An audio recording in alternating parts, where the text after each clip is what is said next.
Yep, we are certainly on the move. And of course, we're having another feel-good conversation in this hour of the show. Belgium Campus iTversity will see deaf students graduating with their Bachelor of Information Technology degree for the first time ever tomorrow.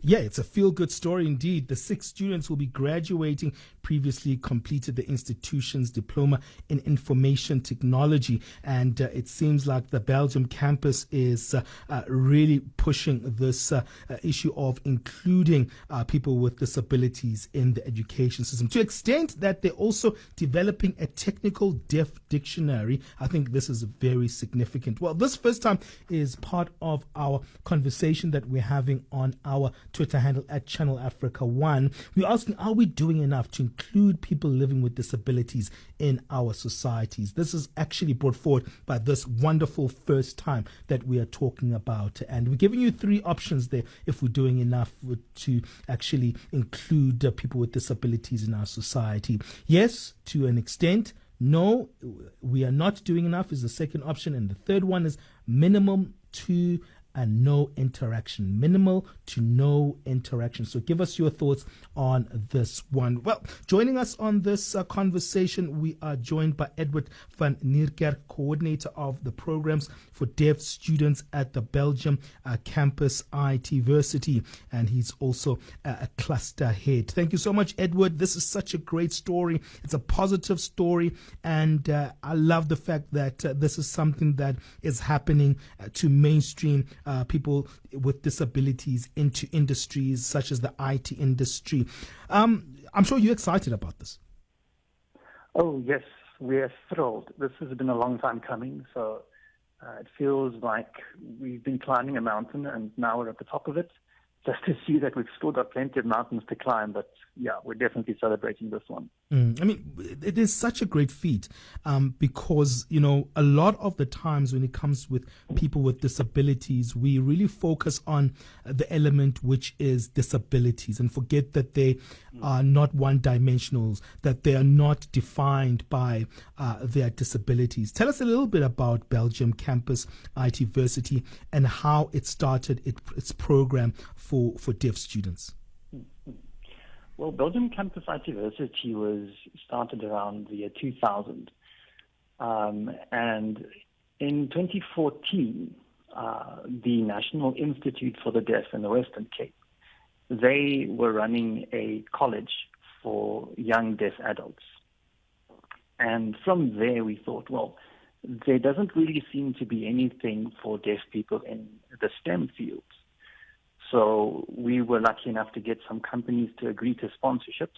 And in 2015, we started with our first group of 8 deaf students. And we had advice from like the National Institute for the Deaf regarding working with deaf students. And I myself have been in the deaf education sector for almost 20 years now. So we had some experience to back us up, but this had never been done before on this level.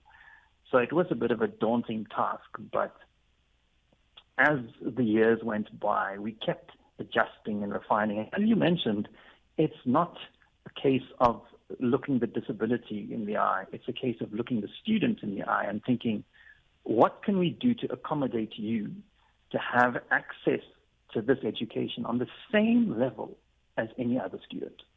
Mm-hmm. I love that because it makes it very much, normalizing education for people with disabilities. And I think the fact that you were saying that it's rare to find programs that accommodate the deaf, also the blind, in terms of STEM subjects and STEM industries, it's worrying. How unique is it to have deaf students learning IT? And if so, why?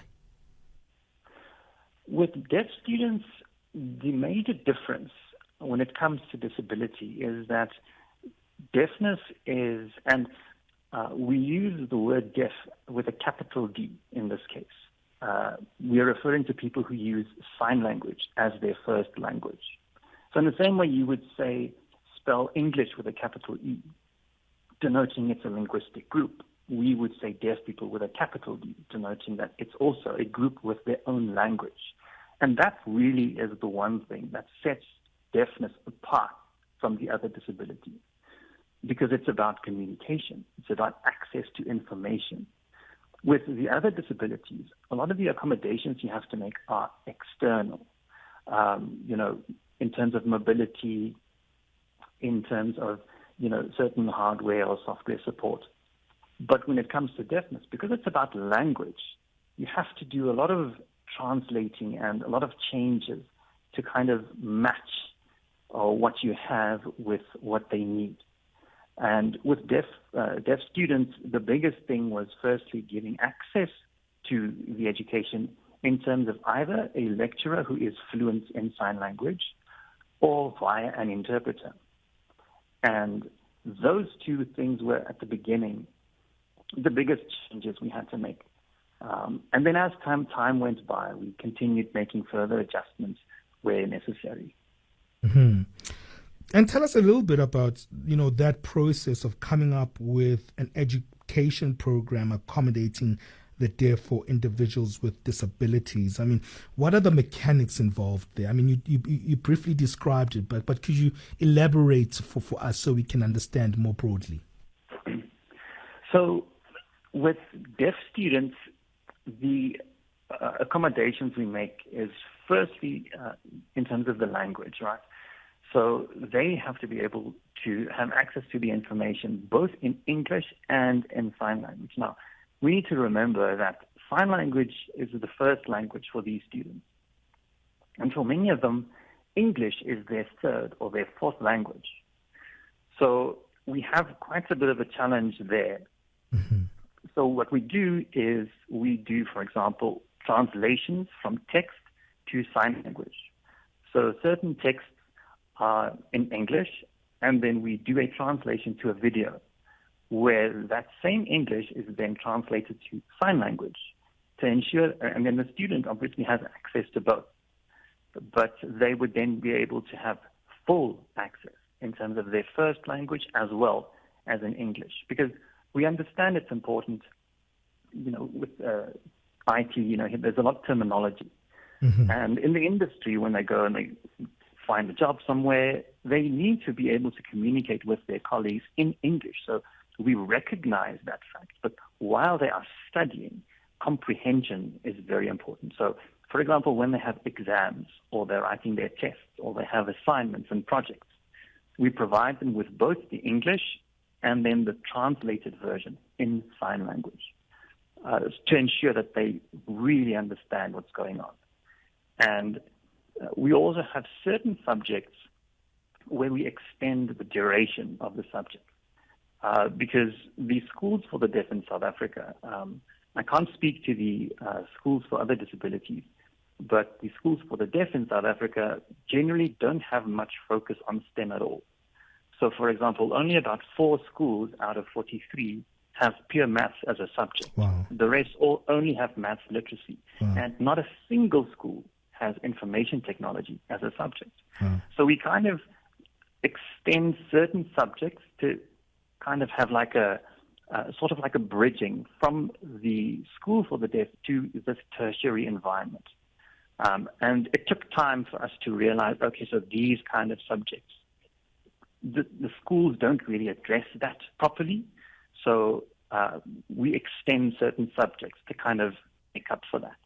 Well, in general, so that's what we do. Yeah, well, it seems like a very,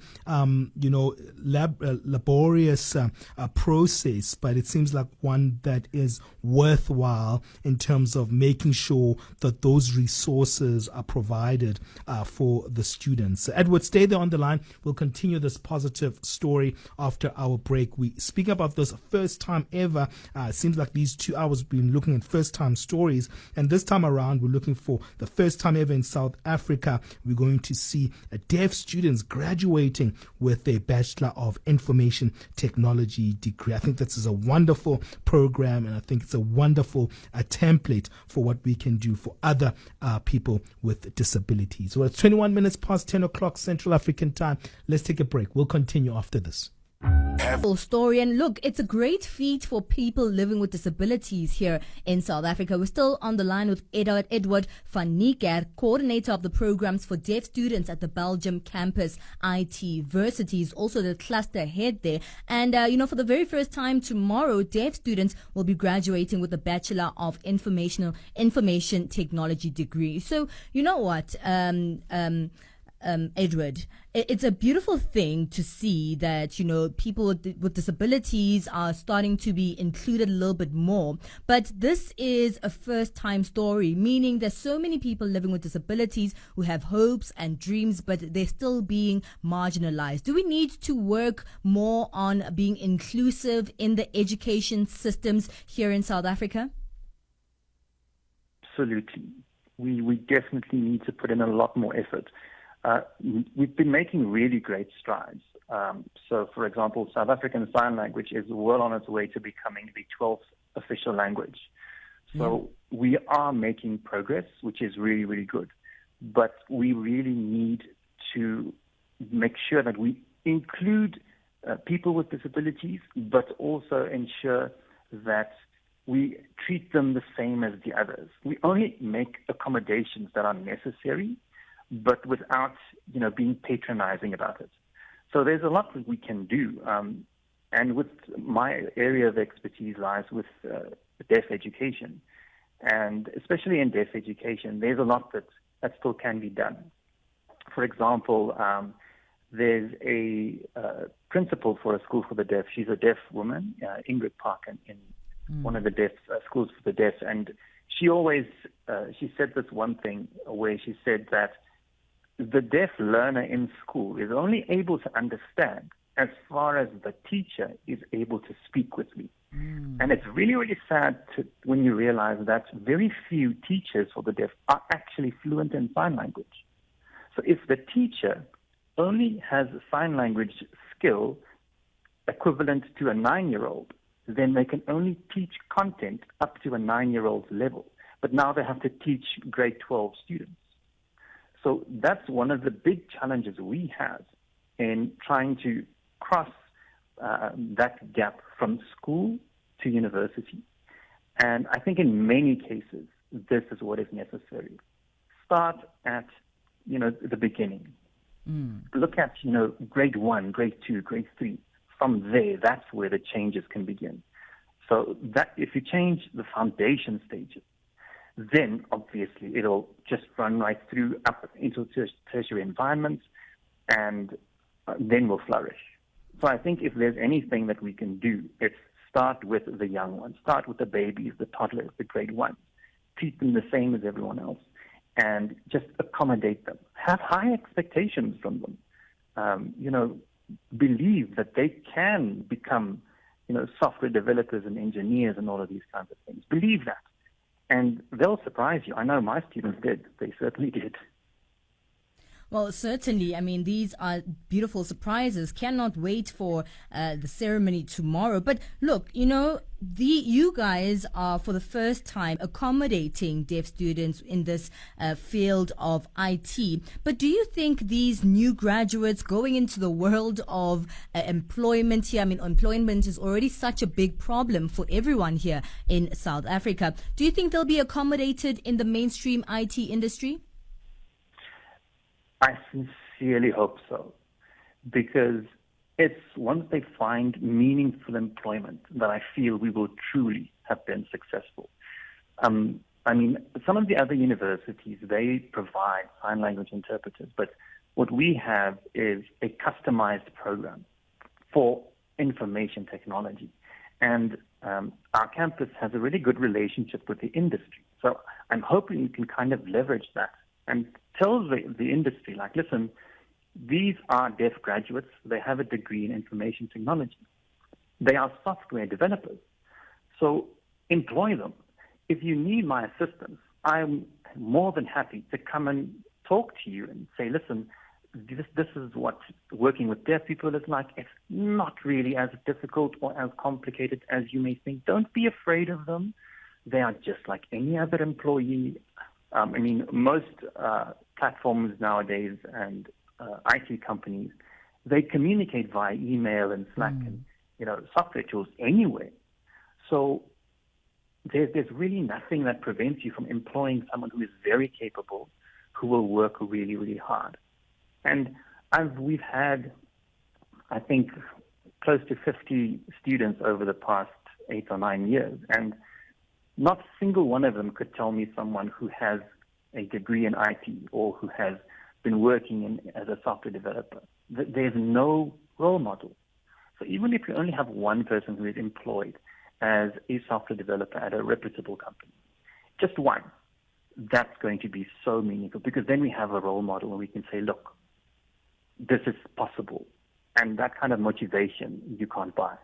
Absolutely. And I mean, we are definitely seeing that it's possible. Are the students excited? I mean, that's one thing for sure. Young people will always be excited to achieve really big feats. And this is an extra big feat because it's a first time ever. And these young people living with disabilities are able to see themselves in a place where they've seen all other young people reach. So, is there excitement in the air? What does it feel like right now?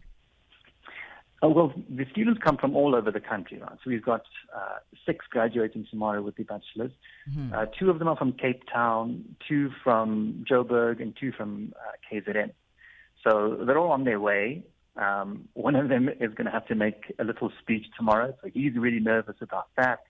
And one of them is graduating magna cum laude, so he did really, really well. Wow. So they are really excited. We are really excited, and we just can't wait to see what's going to happen next, really. Absolutely. It is very exciting. Do you see a future of, the Belgium campus also, in the future accommodating many other types of disabilities in their institution? Absolutely. I think one of the lessons we've learned by starting with this group of deaf people is that it's very difficult to just lump disability and treat them as one homogeneous group. They're not. So you have to look at these people as individuals. So for deaf people, they need certain types of accommodation. Yeah. Blind people, partially sighted people, people with various intellectual disabilities, all of these different kinds of things. You need a different approach for each one of those. And I think based on the experience we've built up now with our approach to working with deaf students, I definitely see a way forward with including other disabilities, because there's absolutely no reason why we cannot have software developers and engineers and people working on high levels in the STEM fields who are disabled. There's no reason we can't have that. So Absolutely. We are going to do our utmost to work towards that. Absolutely. Well, thank you so much for your time, Edward. All the best for tomorrow. And you know what? These young people have very bright futures ahead of them. Huge congratulations as well to the institution for really amazing and inclusive work. Thank you very much for having us. That is Edward van Niekerk from the Belgium Campus iTversity, having their very first graduation tomorrow in the Bachelor of Information Technology degree for deaf students.